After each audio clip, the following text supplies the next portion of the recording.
ભારતના વડાપ્રધાન શ્રી નરેન્દ્ર 20 જૂન વર્ષનો સૌથી લાંબો દિવસ હોય છે અને તેને યોગ માટે પવિત્ર ગણવામાં આવે છે. આ દિવસે વિશ્વના અનેક દેશોમાં આયોજિત થાય છે. સ્કૂલો, કોલેજો અને ઓફિસોમાં પણ યોગ દિવસની ઉજવણી જુદી જુદી રીતે થાય છે. યોગના અભ્યાસથી શરીરમાં લવચિકતા આવે છે, માનસિક શાંતિ મળે છે અને અનેક પ્રકારની બીમારીઓથી રાહત મળે છે. આજે આપણે આંતરરાષ્ટ્રીય યોગ દિવસની ઉજવણી કરી રહ્યા છીએ. યોગ કરવાથી આપણું શરીર તંદુરસ્ત રહે છે, માનસિક તાણ દૂર થાય છે, ફાયદાકારક છે. યોગ કરવાથી ડોક્ટર પાસે જવાનું ઓછી વખત થાય છે અને શરીર સ્ફૂર્તિમાં રહે છે. આપણા વડાપ્રધાન શ્રી નરેન્દ્રભાઈ મોદીએ પણ કહ્યું છે, યોગ એ જીવનશૈલી છે, ફક્ત કસરત નહીં. યોગ એ જીવનશૈલી છે, ફક્ત કસરત નહીં. આ દિવસની શરૂઆત એ રીતોથી આપણે દૈનિક જીવનમાં યોગનો સમાવેશ કરી શકીએ છીએ.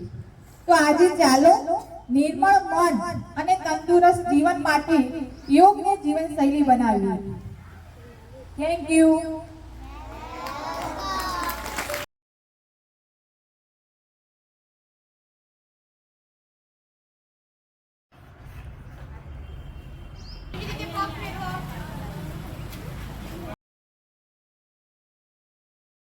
ફાયદા થાય છે.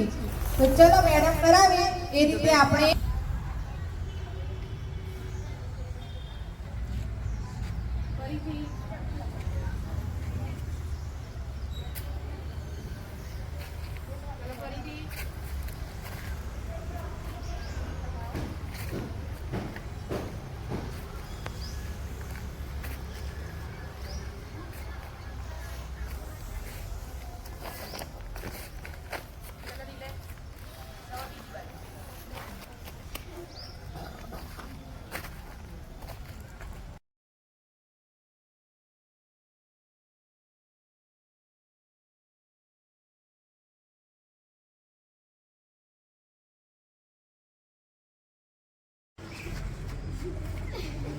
હસવાનું નથી. ચલો રિલેક્સ. હવે બીજી બાજુ.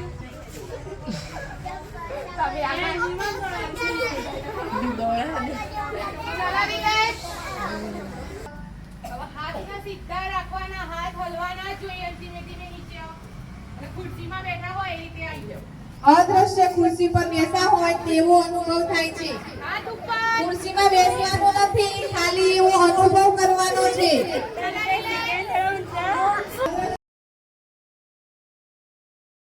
હાથ ઉપર લઈ જાઓ. હાથ ઉપર. હવે જેટલું થાય એટલું શરીરના પાછળની તરફ વાળો.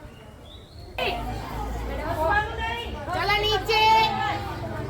ચલો તમારા હાથને જમીન પર અડાડો. તમારો ડાબો પગ પાછળ લઈ જાઓ.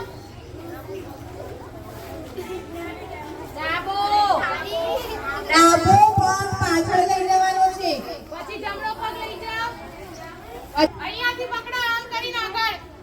આને કહેવાય બટરફ્લાય પોઝ. હા, ખાલી પોઝ એ બટરફ્લાય પોઝ છે. નથી બનાવવાનું બટરફ્લાય. બટરફ્લાય બનાવવાનું નથી બેટા, ખાલી એવો